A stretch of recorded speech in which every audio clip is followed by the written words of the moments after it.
문재인 정부의 산불 정책을 기억하십니까? 첫째, 사드 추가 배치 않는다. 둘째, 미국의 미사일 방어 MD 체제에 들어가지 않는다. 셋째, 한미일 안보 협력을 군사 동맹으로 발전시키지 않는다. 한마디로 말하면 외교의 최종 목표인 국익 추구를 위한 균형 외교입니다. 한국은 대외 의존성이 매우 높은 수출로 먹고 사는 나라입니다. 한국이 미국과 일본에 수출하는 총량이 중국에 수출하는 양의 절반 수준입니다. 정치는 미국, 경제는 중국입니다. 이것이 국익 외교이고 실리 외교입니다. 수출로 보면 중국이 전체 수출량의 3분의 1 정도를 차지합니다. 중국의 수출이 막히면 한국 경제는 치명적 타격을 받습니다. 윤석열 정권 출범 이래 대중국 무역 수지 적자 폭이 증가해 작년 IMF 발표에 따른 한국 무역 수지는 전 세계 208개국 중에서 200위를 기록했습니다. 믿어지십니까? 너무 놀랍지 않습니까? 북한이 109등인데 한국은 200등이라 정말 충격적인 수치입니다. 세상에나 어쩌다가 이 지경이 되었습니까?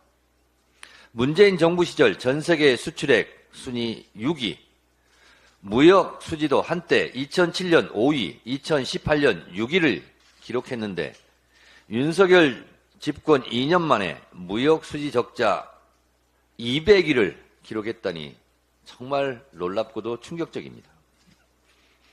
중국과의 무역 적자폭 증가가 주요 원인이 아니겠습니까? 산불 정책 중 사드 추가 배치 반대는 중국과의 추가 마찰을 피하기 위한 균형 외교 정책입니다. 미국의 MD 체제에 들어가지 않는 것도 정치, 군사적 측면으로도 경제적 측면으로도 다 이것을 고려한 균형 외교 차원입니다. 한국 경제의 가장 큰 덩어리는 외교입니다. 외교가 망가지면 경제가 폭망입니다. 대외 의존성이 높은 한국 경제의 구조 때문에 더더욱 그러합니다. 아무리 한미 동맹이 중요하더라도 한미일 군사 동맹으로 발전시키지 않는다는 정책은 대한민국의 군사주권 측면에서 자존심과 국익 그리고 국가 존립이 걸린 중대한 문제입니다. 독도가 자기네 땅이라고 우기는 일본과 한국이 군사 동맹을 맺는다는 것은 정말로 상상할 수 없는 일입니다. 일본 군대가 한국 영토에 들어와 있어도 된단 말입니까? 아직도 한국에 대한 일제 강점을 한국을 발전시키기 위해서 필요한 조치였다고 강변하는 일본. 일본 위안부 문제, 강제징용 문제, 과거사 문제에 대한 진정성 있는 사과와 반성이 없고 한국 영토에 대한 야욕을 버리지 않고 있는 일본과 군사동맹을 맺는 것은 제2의 일제강점의 길을 터주는 것과 무엇이 다르겠습니까? 한일전 축구에서 열광적으로 한국을 응원하는 축구팬들의 입장에서도 도저히 묵고할 수 없는 것이 한일 군사동맹입니다.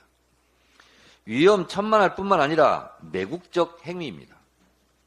김병주 의원이 이를 적절하게 지적했음에도 불구하고 대정부 질문을 못할 정도로 벌떼처럼 들고 일어나 결국 대정부 질문을 방해하고 대정부 질문을 중단시킨 주호영 국회 부의장과 국민의힘 국회의원들은 석고대죄하고 김병주 의원과 국민들께 사과하시기 바랍니다.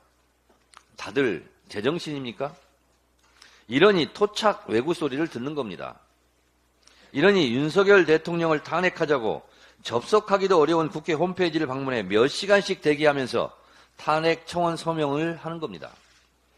탄핵 서명 접속이 원활했다면 이미 100만을 넘어 200만, 300만, 400만, 500만을 넘어섰을 겁니다. 이것이 윤석열 정권 국민의힘을 심판하자는 국민의 목소리입니다. 이제 윤석열 대통령 탄핵이라는 용어는 국민 스포츠가 되어가고 있습니다. 이것이 민심입니다. 그런데 말입니다. 02-800-7070 전화번호는 누구 겁니까? 누구 전화인데 그렇게 쉬쉬합니까? 혹시 그분 겁니까? 그것이 궁금합니다.